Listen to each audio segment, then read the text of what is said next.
Welcome back to watching morning with Fiza. और अब नाज़रीन हम बात करेंगे ई कॉमर्स के ऊपर, क्योंकि हमारे पास जो मेहमान हैं फ़हद बिन जाहिद साहब हैं, ठीक है। उनसे हम ई कॉमर्स के बारे में बात करेंगे क्योंकि एक्सपर्ट हैं ई कॉमर्स के हवाले से। तो गवर्नमेंट ने जो है ई कॉमर्स पर टैक्स लगाया है, जिसमें जो गैर मुल्की कंपनीज़ हैं जो कि सेलर्स हैं, ठीक है, उनके ऊपर GST लगा दिया है।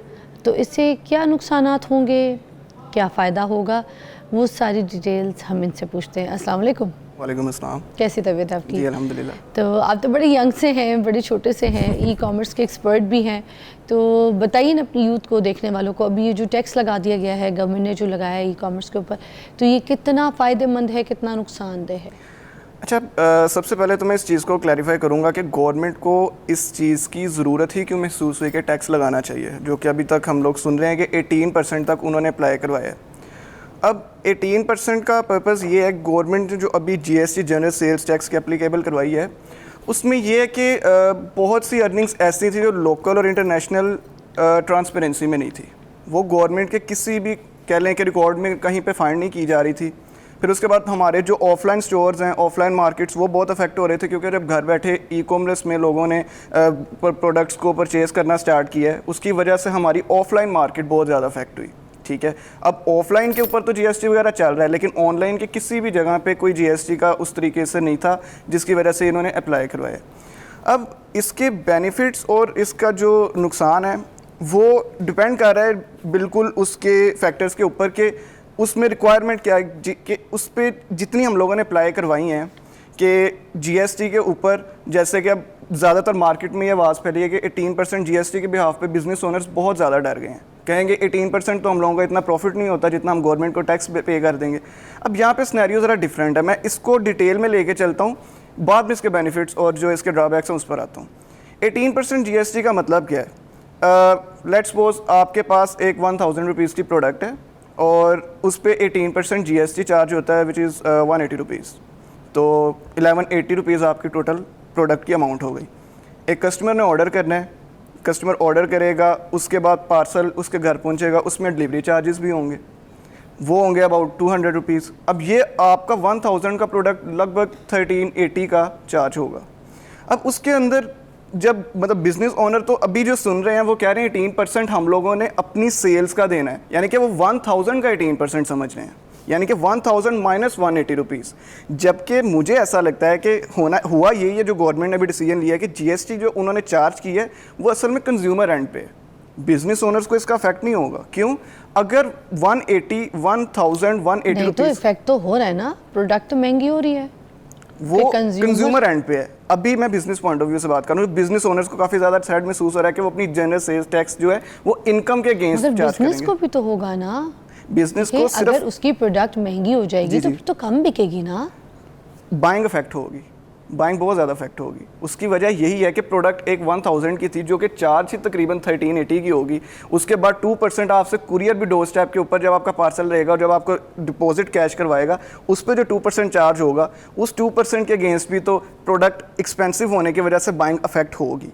लेकिन बिजनेस ओनर्स अभी जब जिससे ज़्यादा थ्रेट महसूस कर रहे हैं, वो यही रीज़न है कि हमारी जनरल सेल टैक्स सिर्फ 1000 के अगेंस्ट है, मतलब उस प्रोडक्ट के अगेंस्ट है। अब ये कंज्यूमर एंड से आप लोगों ने लेना है। आप देखें ना, बायर ज़्यादा है या सेलर ज़्यादा है? ऑब्वियसली बायर ज़्यादा है। तो अगर लार्ज अमाउंट से हम छोटी छोटी अमाउंट भी कलेक्ट करते हैं तो वो 18% की एक ह्यूज अमाउंट बनती है, जो कि हम गवर्नमेंट को सबमिट करवा सकते हैं।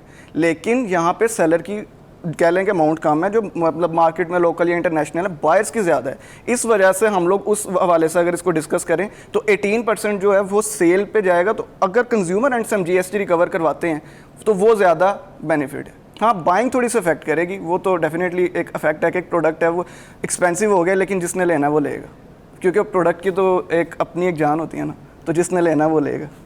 अच्छा, फिर इस सिलसिले में ये जो सारी जिस तरह से इंटरनेशनल जो कंपनीज़ हैं, जी, ठीक जी। है, उनके ऊपर ये लागू होगा या फिर सिर्फ कुछ स्पेसिफिक कंपनीज़ के ऊपर ये लागू होगा? नहीं नहीं, इंटरनेशनल और और जो लोकल, लोकल पाकिस्तानी कंपनीज़ हैं उसके बारे में बता बिल्कुल लोकल और इंटरनेशनल दोनों में ही होगा। उसकी वजह ये कि अब होता ही है कि इंटरनेशनल वेंडर्स जो पाकिस्तान में अपनी प्रोडक्ट को सेल आउट करते हैं, उसके बाद उसका जो जितनी इनकम है वो पाकिस्तान से बाहर ही। अब वो जब पाकिस्तान के अंदर उन्होंने टैक्स जब अप्लाई करवाया है, उसके लिए ये भी कंडीशन है कि वो पाकिस्तान के अंदर रजिस्टर होना बहुत ज़रूरी है।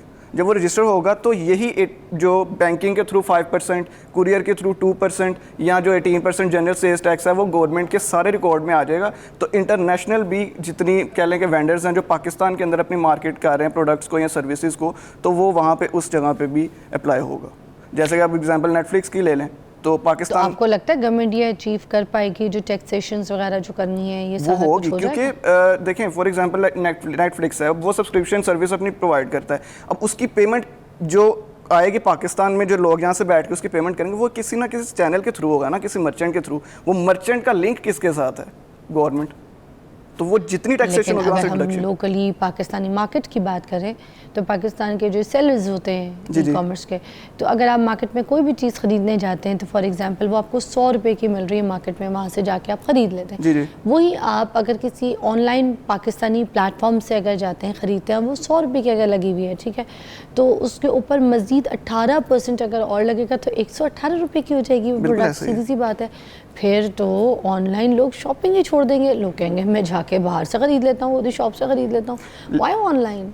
लेकिन अब ई कॉमर्स में काफ़ी ज़्यादा लेकिन प्रोडक्ट पे भी तो बिल्कुल। पहले ही जीएसटी लग चुका है ना। बिल्कुल। अब यहाँ पे इस तरह है कि बहुत से ऐसे ई कॉमर्स के प्लेटफॉर्म्स हैं जिनकी फिजिकल एग्जिस्टेंस नहीं है, उनके लिए तो ये चीज़ नहीं होगा ना अप्लाई, कि अगर उसको कोई प्रोडक्ट पसंद आ रहा है तो वो किस शॉप पे जाएगा? उनकी तो शॉप ही नहीं होगी।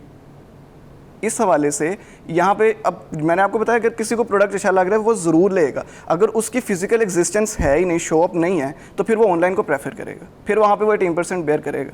क्योंकि 2023 में यही मार्केट तकरीबन, अगर मैं 21 से कोरोना के बाद की बात करूँ तो 2 बिलियन प्लस के ऊपर थी, फिर 2.5 पे गई, फिर 5.5 पे गई। अभी लास्ट ईयर की क्लोजिंग 7.7 बिलियन डॉलर्स तक गई है ई कॉमर्स की अर्निंग, और ये 17% की कंसिस्टेंट ग्रोथ के साथ बढ़ता ही जा रहा है। लिहाजा अगर किसी की फ़िज़िकल स्टोर एग्जिस्टेंस नहीं है, किसी की कोई फ़िज़िकल शॉप नहीं है, तो वो प्रोडक्ट को बगैर देखे ऑनलाइन को प्रेफर करेगा, फिर उस जगह पे फिर जीएसटी अप्लाई हो जाए, जीएसटी वो पे करेंगे। अच्छा, अब अगर ये जो कंपनीज़ हैं ये किस तरीके से रजिस्टर्ड होती हैं गवर्नमेंट के खातों में, कि गवर्नमेंट जो है किस तरीके से इनको रजिस्ट्रेशन कराने के लिए क्या क्या कुछ कहती है, क्या क्या कुछ करवाती है, ये भी बताइए। उसमें इस तरह के वही जो आपके एफपीआर के अंदर अपने एनटीएन वगैरह रजिस्टर करवाते हैं, आपका बिजनेस वहाँ पे रजिस्टर होता है, आपके बैंक अकाउंट्स, आपके आईडी कार्ड के जितनी भी ट्रांजैक्शन है वो सारी प्रोसीड हो रही होती हैं।